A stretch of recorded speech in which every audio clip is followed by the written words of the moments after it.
उन्होंने जो 2017 में जो वादा किया था इलेक्शन से पहला, मी निवडून येईल तर मी राहिलेल्या ज्या समस्या आहेत त्या लोकांच्या दूर करेल, पण त्यांनी तर ती कामं केलीच नाही।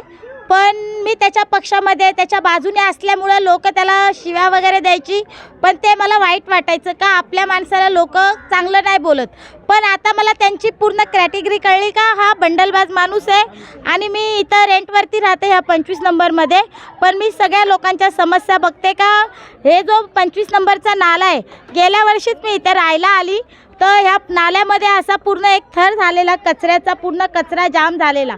मी 1-2 वेळा त्यांना बोलले की ते जो गाड़ी येती तुमची डंपिंग करायची, कचरा काढ़ायची, वो गाड़ी भेजो, इधर बहुत पानी है, मेरे घर में भी पूरा बारिश से पास होने को जगह नहीं है, तो वो गाड़ी से कचरा ऊपर लेगे तो पानी पास होएगा। पण त्यांनी ते दुर्लक्ष केलं। परत मी हे नाल्या रस्त्याचं पण काम बोललेलं। हे आमच्या 25 नंबरमध्ये राहणाऱ्या मावशी आहेत, हा किन्नर समाज आहे यांचा, पण यांच्यामध्ये एकाचं म्हणजे पायाचा आणि हात तुटलेला आहे, पण ते एकदम आमच्या घरच्या रिलेशनमध्ये आहे। मावशी लोक येता जाता आमच्याशी चांगलं व्यवस्थितपणे बोल, पण त्या मावशीला पण 6-7 जण असे उचलून नेऊन रोडवरती व्हीलचेअर चालवतात, कारण व्हीलचेअर चालत नाही मी पण बघते जाता येता। आणि एखादा जर मयत झाली तर ती ट्रॉली पण इथून जाऊ शकत नाही, मग ती ट्रॉली न्यायची कशी? मग हे लोक काय करतात का ते चादरमध्ये मागणी सांगा। आमची मागणी अशी आता का जो कोणी उमेदवार निवडून येईल त्यांनी हा 25 नंबरचा, मी जरी इथं राहत नसेल, मी तर आग्रा महिन्याच्या ॲग्रीमेंटवर राहणार, पण मी गेल्यानंतर पण माझा एरिया तर 139च आहे, मी 139 मध्येच काम करते। पण ह्या मावशी हे सगळे मला लहानपणापासून बघतात, यांच्याबरोबर माझे खूप चांगले संबंध आहेत या लोकांबरोबर। तर माझी मागणी अशी आहे का जेव्हा जे कोणी उमेदवार निवडून येईल कोणत्याही पक्षाचा असू, त्यांनी हा 25 नंबरचा शेवटपर्यंत रोड बनवून द्यावा आणि मेन बात त्यांना पाण्याची एक पाइपलाइन टाकून द्यावी। तो अभी क्या किसको बोल सकते हैं, ये लोग किसको बोल नहीं पाते, ये लोग नगर सेवक ही कौन है आज तक यही इन लोग को मालूम नहीं है। मैं ये लोग में बोलती थी या आया वो आया, वो लोग आए थे, उन्होंने अभी इलेक्शन के पहला मतलब अभी 1 महीना पहला उन्होंने एक फाइल निकाला था, मतलब मेरे पास फाइल है, वो स्कीम निकाला था लोगों से फॉर्म भर के लेने की। त्याच्यामुळे तरी सर्व थोड्या लोकांना कळलं का हा नगरसेवक आहे, ह्या लोकांनी पण त्यांचे फॉर्म भरले। मग आता कोणाला सांगणार, कोण पाइपलाइन टाकून देणार?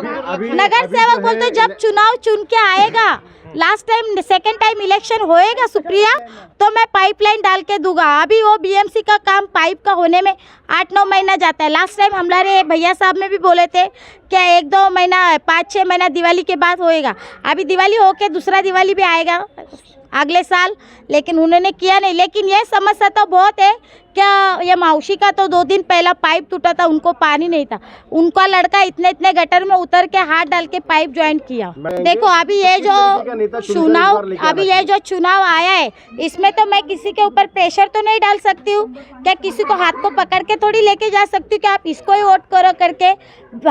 संविधान में बोला है मतदान का अधिकार सबको है, जिसको दिल आएगा उधर मतदान करो।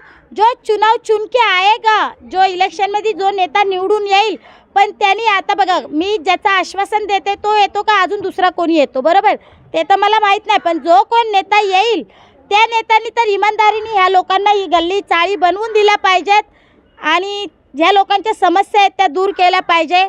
एवढं नाहीच केलेलं बघा, अजून नाले तसेच आहे, नाल्यांचं काम झालं पाहिजे, इकडे गल्लीचं काम झालं पाहिजे। इकडे गल्लीमध्ये एक पाईप टाकलाय, तो पाईप नंतर त्यांनी लेवल करून बुजलाय आणि त्याच्यानंतर आता आमच्या घरात एक पेशंट आहे, हात आणि पाय तुटलाय, तर अक्षरशः व्हीलचेअरसुद्धा चालू शकत नाही, इथे व्हीलचेअर उचलून न्यावी लागते, त्याच्याकरता 5-6 माणसांची गरज पडते। तर कम से कम व्हीलचेअरवर नेता आलं पाहिजे, अशी तरी सुविधा झाली पाहिजे आणि रोड पण चांगला बनला पाहिजे, असं आमची सगळ्यांची मागणी आहे। नाही कधीच नाही। म्हणायला गेलं ना नगरसेवक कोण आहे तो आम्हालाच माहिती नाही, त्याचा चेहरा सुद्धा बघितलेला नाहीये। नगरसेवक कोण आहे तो आलेला पण माहिती नाही, गेलेला कधी ते पण माहिती नाही, फक्त मत मागायला तेवढी सगळी जरा धावून येतात, पण इथल्या रहिवाशाचे काय हाल होतात ते कोण बघत नाही। आणि रोड तरी तर तुम्ही जरी चालून बघा जरा कसं तुम्हाला रोड वाटतोय। जर तुमचा उमेदवार निवडून आल्यानंतर आला ना तर इथल्या लोकांनी लाईटी लावा, का तर ती उमेदवार पडल निवडून आलेला, पण ही थांबा, पण ते आम्ही कसं चालत असेल रात्रभर अंधारात? आम्ही कसं चालतोय अहो, मग एखाद्याचं मैत झालं तर आम्हाला ही न्यायला लागतं येतं एखाद्या कपड्यात गुंडळून गोधडीत न्यायला लागतं. मग तसं इथनं एवढा मोठा खुला रोड असताना रोड बनवून द्यायचा, लाईटीची सोय करायची. आमच्या घरातल्या लाईटी बांधलेल्या नाही आणि गटरातलं पाणी पितोय. एखादी पाईप लिकेज जर झाली तर ती पाणी घाण पाणी आम्ही पितोय. आता सध्या नळाला घाण पाणी चालू आहे. आता सध्या आता कुणाला निवडून देतो? सगळ्यालाच निवडून देतो. मग नाही जेवढं उमेदवार आहे तेवढ्याला निवडून देतो आणि आम्ही असल्या घाणीत राहतो. हा त्यानं काम केलं ना, म्हणूनच तुम्हाला पहिलेच सांगते ती उमेदवार त्या दिवशीकडे आलता तर त्यानं आम्हाला पळत एका माणसा ओ लाईटी लावा, ओ लाईटी लावा. का लाईटी लावा?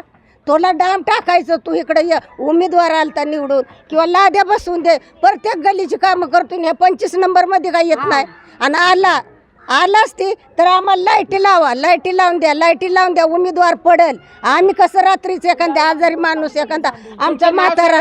आता कसं आहे 2017ला इलेक्शन जेव्हा झालं तर 2017च्या इलेक्शनमध्ये भरपूरशे उमेदवारांनी सांगितलं होतं की आम्हाला निवडून द्या, आम्ही निवडून आलो की तुमचे कामं करतो. पण असे काही कामं झालेले नाही निवडून आल्यानंतर नाही. आणि इथल्या जनतेला हेही माहिती नाही की इथला नगरसेवक कोण होता आणि काय आहे ते. आजची तुम्ही रोडची परिस्थिती तुम्ही बघितली असेल, तुम्ही व्हिडिओ जे काढले असतील त्यात रोडची परिस्थिती तुम्ही बघा कशी आहे काय आहे म्हणून. कारण की लोकांना आश्वासन दिलं जातं निवडून आल्यानंतर ना की आम्ही करू पण तसं काही कामं होत नाहीत आणि त्या गोष्टी इथं घडलेल्या म्हणजे आहेत. आणि जनतेचं एकच मला जनतेला सांगायचं आहे की ह्यावेळी जर इलेक्शनमध्ये आपल्याला जरा निवडून द्यायचं आहे तर थोडासा विचार करून निवडून द्या एखाद्याला. कारण की कोणीही असा व्यक्ती तुम्हाला पैसे वगैरे देईल तर हे 100% सांगतो हे पैसे आपलेच आहेत. पैसे बिंदास घ्या पण आपल्या हक्काचा उमेदवार निवडून द्या. मग तो कुठल्याही पार्टीचा असो पण तो आपल्या हक्काचा नगरसेवक निवडून हो जनतेचं काम करणारा पाहिजे की त्याने आश्वासन नाही दिली पाहिजे की मी करून देईल किंवा करेल मी. असं नाही, करून दे आम्हाला, झालंच पाहिजे ते तर आम्ही त्या व्यक्तीला आम्ही ते निवडून देऊ. आणि खास करून गायकवाड नगरच्या लोकांना मी सांगतो कारण की आज तुम्ही इथं लोकांच्या म्हणजे गायकवाड नगरमध्ये नाव असं होतं आहे की गायकवाड नगरला पैसे दिले तर हे लोक आपल्याला मतदान करतात. पण पैसे दिल्यानंतर ना तुम्ही ज्यावेळी त्यांच्याकडे जातात कामं घेऊन तर ते काय बोलतात तुम्हाला माहिती आहे का? बोलतात की तुमको पैसा दिया है हमने, तुमको पैसा दिया है, वोट तुम्हारा खरीद के लिया है, तुमने अपने जेब से नहीं दिया है. ये ऐसे उम्मीदवार बोलते हैं जो चुन के आते हैं. वो उम्मीदवार बोलते हैं हमको कि भाई तुम लोग हमको चुन के दिया है तो हमारे से पैसा भी लिया है.